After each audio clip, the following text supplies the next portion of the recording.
Olá, bom dia, boa tarde, boa noite a você aí que nos acompanha no nosso canal do Instituto Pensar. Eu sou o Celso Rodrigues, que coordeno esse nosso espaço dedicado a reflexões, debates e discussões de cursos voltados para a área humanística, principalmente no seu recorte aí, destinado ao mundo jurídico inclusive. Não tão somente, mas inclusive, né? Nós estamos fazendo uma série de vídeos a respeito da filmografia voltada ao tema do trabalho. Fizemos alguns vídeos comentando uma série dessas obras e agora nós vamos nesse vídeo de hoje. Vai ser um vídeo um pouquinho mais longo porque eu preciso explicar um pouco porque esse vídeo é um vídeo raiz. Vamos falar um pouco de uma filmografia brasileira e estrangeira ligada principalmente a conteúdos do mundo do movimento operário, como ele não é hoje, embora tenha alguns elementos ainda presentes, né?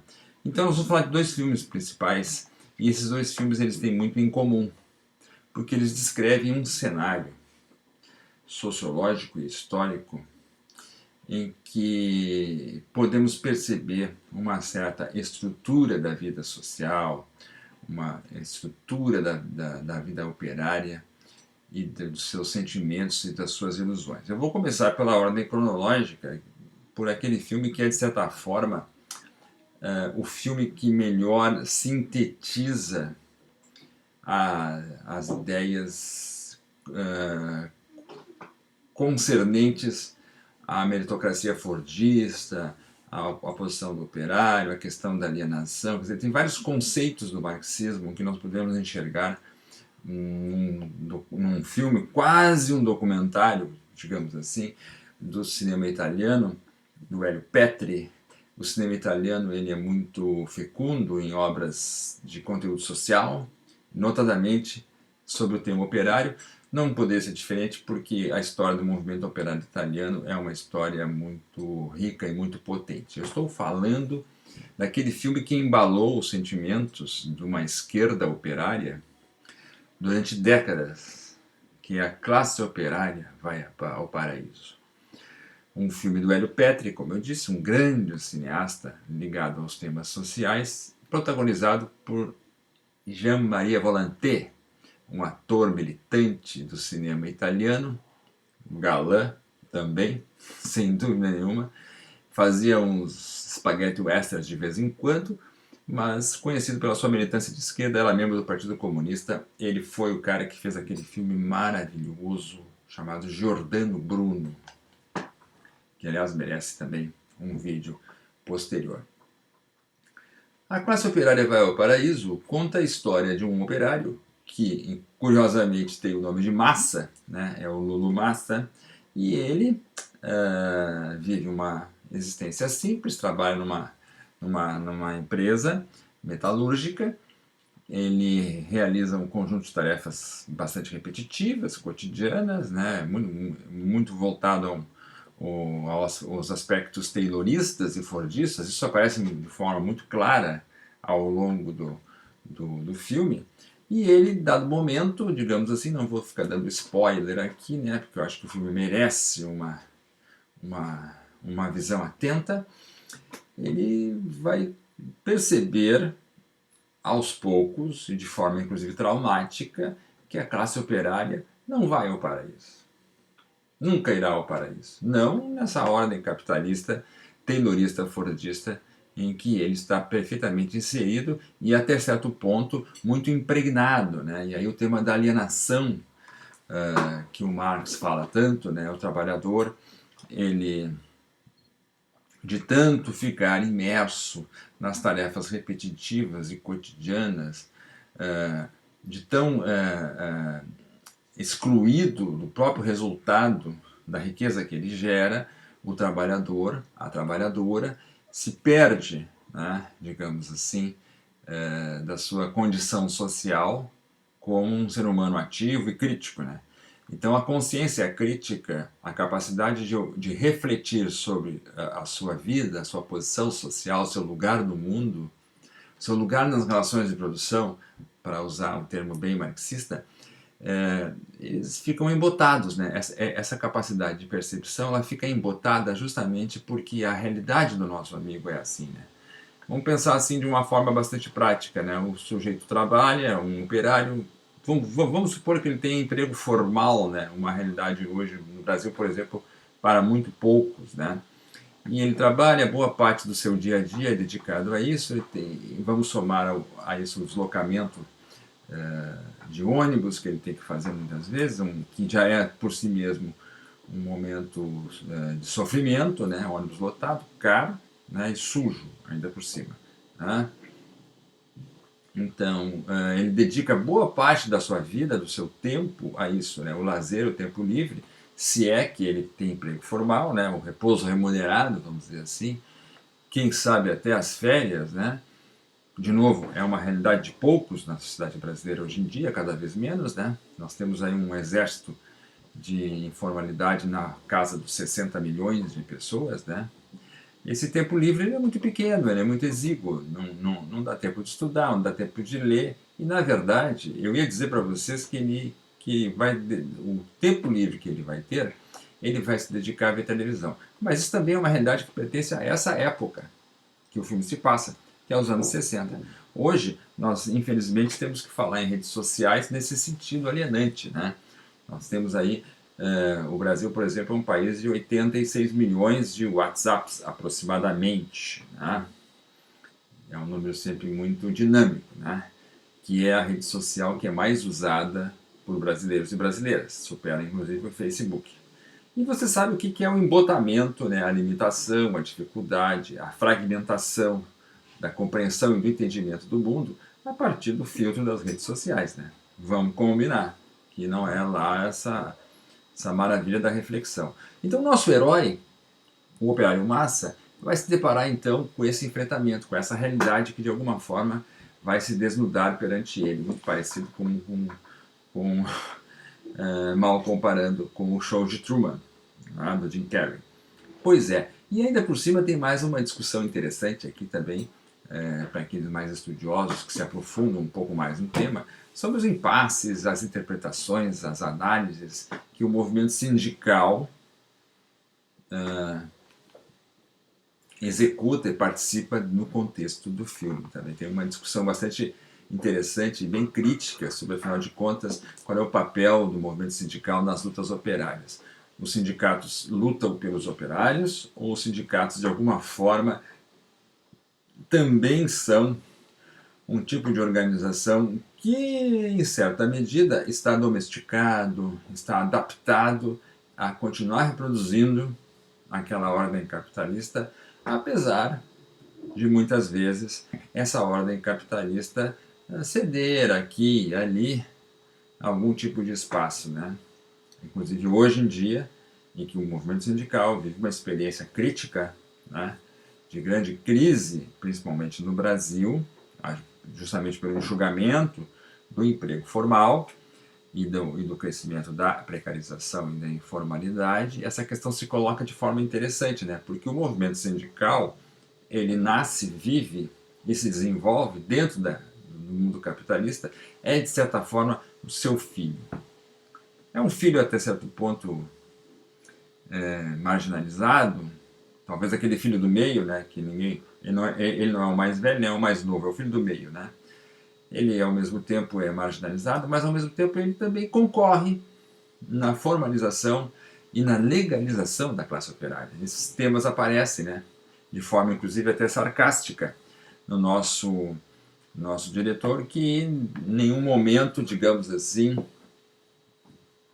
pretende nos dar lições a respeito de como é que é o certo e o errado da vida operária, né? É um filme nesse ponto que tem um equilíbrio muito interessante entre a crítica e a análise, deixando justamente para o espectador fazer essa reflexão. A classe operária vai ao paraíso. Pois é, a classe operária vai ao paraíso, a classe operária vai ao shopping center, quem sabe, né? Muito bem, essa é a nossa obra, é uma obra raiz, você encontra, é um filme difícil de encontrar, mas você vai encontrar somente no maior acervo de obras clássicas aqui de Porto Alegre, que é a E o Vídeo Levou. nossa locadora preferida aqui em Porto Alegre. No YouTube, você encontra? Acho que sim. Dá uma olhadinha lá. Não confundir com Mimi o Metalúrgico, que é um outro filme clássico também, mas que aqui fugiu um pouco ao escopo da nossa análise, né? E a nossa classe operária vai ao paraíso, entre aspas, a nossa brasileira, na sua versão também raiz do movimento operário, é um filme que eu tenho assim, uma relação muito afetiva com essa obra, porque foi o primeiro filme em VHS ainda, porque eu comecei a dar aula na época da invenção do videocassete. Você sabe o que é um videocassete? Pois é. Eu tenho uma relação bastante afetiva com essa obra, porque foi o primeiro filme que eu passei para os meus alunos quando eu começava a dar aula numa escola privada de Porto Alegre, uma escola metodista, né? E esse filme, originado de uma peça de teatro, eu vou contar a historinha do filme antes de mostrá-lo para vocês. Ele era uma peça de teatro que foi encenada nos anos 60, no início dos anos 60, dentro daquele espírito da época, que era a ideia de usar o teatro como uma forma pedagógica de fazer com que as massas, a população menos com menor renda, digamos assim, pudesse ter um acesso a uma arte, mas uma arte que de alguma forma também fosse pedagógica, né? A arte como um veículo para transmitir uma mensagem, né? Para que fosse capaz, inclusive, de romper a alienação do nosso operário, da nossa operária, né? Depois veio o regime militar e essa peça evidentemente foi comprometida, né? O regime militar foi aquela época da história do Brasil, regime civil-militar, né? Foi aquela época da história do Brasil em que os militares e os governantes decidiam, afinal de contas, qual é o livro, qual é a música, qual é a peça de teatro, qual é o filme que você vai ver, porque se mamãe não gosta, papai não gosta, tu não vai ver isso aí, né? Veja só, existia uma época na história do nosso país em que se você quisesse ver um filme, você tinha que esperar que a censura decidisse. Olha só, é uma coisa assim, ó. Eu vivia um pouco essa época parcialmente, né, porque eu ainda peguei um período de censura, não peguei o grosso da censura, mas peguei a sua fase final. Ficávamos todos naquela época esperando que a censura liberasse o filme, liberasse a peça de teatro, liberasse o livro para que pudéssemos ler, né? Porque ler, ver, assistir, sentir era uma coisa que o Estado pretendia regular nas nossas vidas, né? Aí a peça ficou, digamos assim, no arquivo, e aí no final dos anos 70, já na crise do regime militar, quando o regime militar já não conseguia mais estabelecer as formas de controle que pretendia, quando o movimento operário brasileiro começou a renascer, a partir de 77, 78, no ABC paulista, uma série de greves dos movimentos metalúrgicos começa a se manifestar. É nesse contexto histórico de efervescência política que a peça é transformada em filme pelo seu ator, diretor e escritor. Não, diretor não, diretor era o roteirista e ator Gianfrancesco Guarnieri, um grande ator da nossa história, da dramaturgia brasileira. Eu estou falando de Eles Não Usam Black Tie. Na época eu não sabia o que era black tie. Depois eu entendi o sentido do título, né? Eles não usam black tie. Vocês estão vendo aqui, é o Gianfrancesco Guarnieri. Ele fez umas novelas, inclusive. E a grande, né? Nossa grande musa das artes cênicas, a grande Fernanda Montenegro, que aliás tem um papel brilhante nesse filme. Eles não usam black tie, é a história de uma família. O pai é operário, o filho é operário, trabalham na mesma fábrica, numa realidade típica, numa cena típica da sociedade fordista, né? Aquela fábrica que, de um modo geral, domina uma parcela da cidade, ou a cidade inteira, né? Nesse caso aqui não, né? Porque o cenário fordista clássico, né, que o Michael Moore mostra nos documentários dele, e mostrou naquele documentário Roger e eu, é a fábrica fordista que, de um modo geral, né, tem uma cidade à sua volta e, portanto, tem uma hegemonia sobre a oferta de empregos, renda, etc. na cidade, né? Essa é a realidade do mundo fordista, né? A fábrica como centro nervoso, político, social e econômico do lugar, né?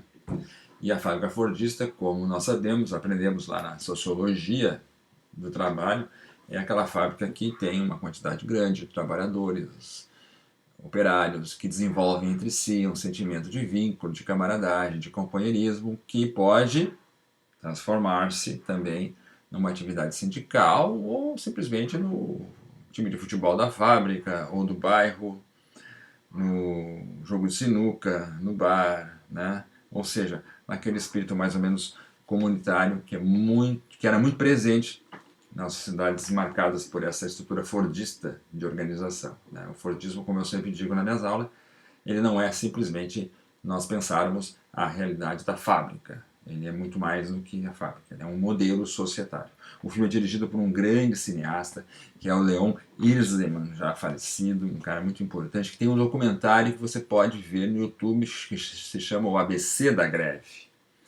Então, aquele aluno, aquela aluna que quer entender melhor o que já foi o movimento operário brasileiro, o que já foi a realidade fordista da sociedade brasileira, o Eles Não Usam Black Tie é muito bom nesse sentido. Ele tem um parentesco com o cinema italiano pelo realismo quase documental dos dramas, dos diálogos, da dinâmica dos personagens. É uma família operária onde estamos nos preparando para um momento de greve, uma família operária que tem um líder sindical, né, na sua, como patriarca no caso, e que estabelece dentro da família, digamos assim, uma tensão entre a visão de mundo representada pelo líder sindical, o pai, o líder sindical, o velho líder sindical, lutando uma luta coletiva, né, fazendo uma renúncia às suas ambições e protagonizando uma luta coletiva. Nós temos também o grande Milton Gonçalves,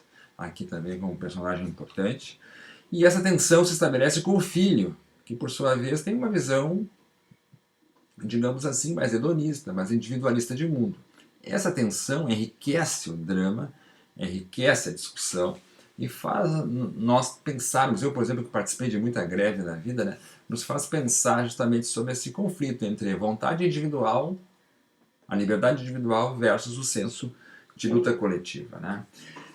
É um filme muito interessante, tem a Beth Mendes também, a Beth Mendes, uma importante liderança política da história brasileira. Ela não foi apenas atriz da Globo, né? Foi não, ela ainda é atriz da Globo, né? Eles não usam black tie. E como eu falei antes, o Leon Hirschman, que faleceu recentemente, precocemente, olha, Leon Hirschman, ele tem um documentário chamado ABC da Greve, que é bem interessante. Hoje é um documentário que tem um caráter completamente histórico, né? Que ajuda a entender um pouquinho, as cenas são muito interessantes para nos mostrar justamente o que era a classe operária brasileira no final dos anos 70 e início dos anos 80. O movimento sindical, que de certa maneira foi a vanguarda dos movimentos sociais brasileiros, que trouxe toda uma mobilização política no final ali dos anos 70 e que prosseguiu nos anos 80, né? E que trouxe, evidentemente, a emergência da liderança do Luiz Inácio da Silva, né? Que assim como na Polônia, com o Lech Walesa, de dirigente sindical, veio a tornar-se, né, governante do país. Então, A Classe Operária Vai ao Paraíso e a obra do Leon Hirschman formam, digamos assim, uma dobradinha raiz, né? Entender o movimento operário, entender o movimento sindical, suas lutas, seus dilemas estão expressos aqui. Com esse vídeo, de certa forma, eu também encerro, né, esse nosso ciclo, né? Se você gostou dos nossos vídeos desse ciclo operário, clique na mãozinha, inscreva-se no canal, compartilhe com seus amigos, com suas amigas. Vamos continuar conversando sobre esse tema do trabalho, que afinal de contas ele é um tema muito importante. Nós estamos aí com uma série de atividades. Nós teremos um curso sobre pensamento latino-americano no direito do trabalho, uma coisa que seguidamente ela é pouco falada no mundo acadêmico ligado ao tema da sociologia do trabalho e ao direito do trabalho também, né? Nos procure nas redes sociais, lá no Facebook, Celso Rodrigues, Instituto Pensar. Inscreva-se no canal, compartilhe, divulgue e coloque aí suas opiniões, se você é contra ou a favor, muito antes pelo contrário, e as suas sugestões também para os vídeos futuros. Um grande abraço a todos e todas.